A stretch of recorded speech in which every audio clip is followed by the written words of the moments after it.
વડોદરા તાલુકા પંચાયતની યુવા પ્રમુખની ઉલટા તિરંગા સાથે રીલ વાયરલ થતા ચર્ચાનો વિષય. ગઈકાલે 15મી ઓગસ્ટ 78માં સ્વતંત્રતા પર્વની સમગ્ર દેશમાં ખૂબ જ ઉત્સાહભેર ઉજવણી કરવામાં આવી હતી. ભારત દેશની આઝાદી માટે ઘણા સ્વતંત્ર વીરોએ બલિદાન આપ્યું છે. જોકે કેટલાક લોકો એવા પણ છે કે માત્ર 15મી ઓગસ્ટ અને 26મી જાન્યુઆરી આ બે દિવસે હાથમાં તિરંગા લઈને દેશભક્તિ ગીતો વગાડીને પોતાનું દેશ પ્રત્યે કર્તવ્ય પૂર્ણ થતું હોય તેવું તેમનું વર્તન હોય છે, તો કેટલાક લોકો અતિ ઉત્સાહિત થઈ જતા સોશિયલ મીડિયાની દુનિયામાં છવાઈ જવા જાણે અજાણે તિરંગાનું માન સન્માન જાળવવામાં પણ ચૂક કરે છે.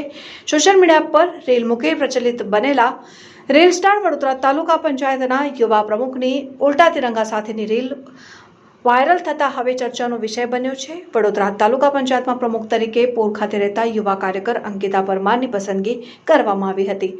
અંકિતાબેન સોશિયલ મીડિયા ઉપર ખૂબ જ સક્રિય છે અને તેમની રીલ પણ લોકો પસંદ કરતા હોય છે, પરંતુ તારીખ 15મી ઓગસ્ટ નિમિત્તે અંકિતા પરમારની ઉલટા તિરંગા સાથે વાયરલ થયેલી રીલે વિવાદ સર્જતા તરત જ સોશિયલ મીડિયા પરથી આ રીલ ખસેડી દેવામાં આવી હતી અને મહિલા પ્રમુખનું કહેવું છે કે મારી ભૂલ હું સ્વીકારું છું.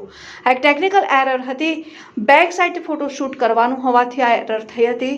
રીલ પોસ્ટ કરી નથી, પરંતુ કેટલાક ફોટા મુકાઈ ગયા છે જે તરત જ ડિલીટ કરી દેવામાં આવ્યા હતા.